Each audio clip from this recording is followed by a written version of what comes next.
Ok. Ça. Donc, bonjour à toutes et à tous. Donc, je suis Anthony Manelli, je suis directeur de programme chez Ogic et j'ai participé à la réalisation du premier bâtiment en autoconsommation collective sur le projet Idéal Confluence dans la ZAC Confluence. Donc, avant de parler de l'autoconsommation collective, je vais vous présenter le programme. Donc, c'est un projet qui développe 12 500 m² de surface de plancher, qui est réparti en 5 bâtiments, dans lesquels on a fait 100 logements, une résidence étudiante de 89 chambres. On a créé des bureaux, des commerces, une chambre d'hôte, une loge de gardien, des espaces extérieurs collaboratifs. Le projet a été imaginé et dessiné par Diner et Diner. C'est un architecte suisse, et Clément Vergely, architecte lyonnais. Donc, lorsqu'on a imaginé le projet, on avait comme ambition de réduire en la facture d'électricité des bâtiments, maximiser le taux de couverture des besoins, tout en bénéficiant d'une énergie verte. Et pour cela aussi, il fallait qu'on pense à nos clients, donc il fallait qu'on maîtrise leur budget. On voulait qu'ils consomment et qu'ils produisent de l'énergie propre, et on voulait aussi qu'ils préservent l'environnement. Donc, l'autoconsommation collective, en quelques mots, c'est quoi? C'est des panneaux photovoltaïques qu'on met sur les toitures des bâtiments. Ces panneaux, en fait, produisent de l'énergie qui est soit consommée instantanément, soit qui est stockée dans des batteries, ou soit qui est réinjectée dans le réseau. Quelques caractéristiques techniques. Donc, en fait, on a installé 1000 m² de panneaux sur 4 bâtiments. Ça représente à peu près 532 panneaux. La puissance installée est de 174 kW, crête. On a installé également 5 onduleurs qui sont disposés en toiture, un local technique sous le bâtiment 4 pour stocker les batteries, et il a fallu intégrer une membrane spéciale pour protéger l'étanchéité des bâtiments. Par rapport à la batterie, donc quelques caractéristiques techniques, elle a une puissance de 50 kW, une capacité de 200 kWh. C'est une batterie au lithium qui est garantie 10 ans. Et en fait, à droite, on a voulu montrer la différence d'une installation sans batterie et avec batterie. Donc on se rend compte, en fait, quand on a des panneaux sur le toit, qu'il n'y a pas de batterie, qu'on a une consommation totale donc, qui est constante sur toute la journée. Entre 9h et 17h, en fait, on a un pic de production.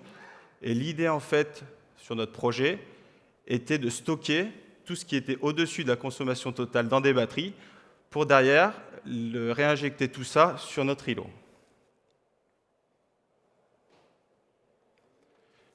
Pardon. Donc en fait, on a un équipement qui est complètement intégré à la copropriété. C'est un usage partagé entre les occupants.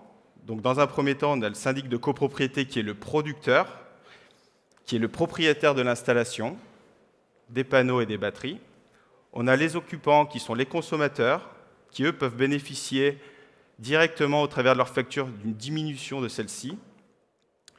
On a l'exploitation et la maintenance et la gestion de l'autoconsommation collective qui est payée par les occupants au prorata des kilowatts dont ils ont bénéficié. Et il a fallu qu'on crée une association pour regrouper le producteur et les consommateurs. Et cette association est la personne morale organisatrice. Donc pour les occupants, c'est donc un modèle simple et rassurant, car le système est complètement intégré à la copropriété. Il est adapté aux propriétaires occupants et aux propriétaires investisseurs.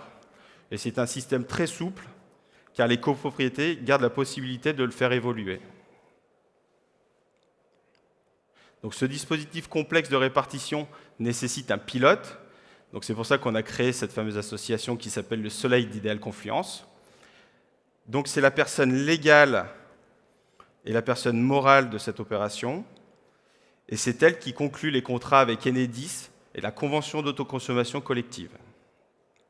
Elle va mettre en œuvre la clé de répartition, elle va mettre en œuvre aussi toutes les informations à donner à Enedis pour calculer la consommation autoproduite et indiquer au fournisseur le complément. Et également, elle informe le syndic sur la quantité autoconsommée pour la répartition des charges.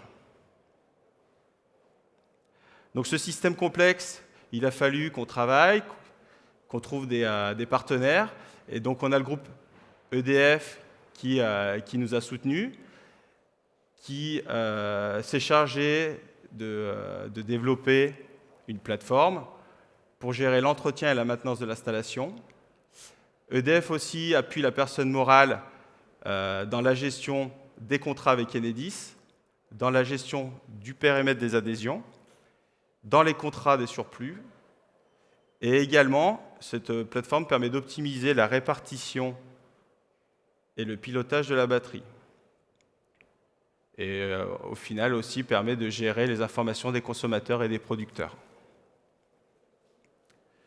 Donc pour cela, il a fallu quand même, vu que c'est un système complexe, il a fallu qu'on mette en place progressivement les choses. Donc en 2018, on a eu le premier montage juridico-contractuel de l'opération. Il a fallu qu'on établisse plusieurs règles et plusieurs documentations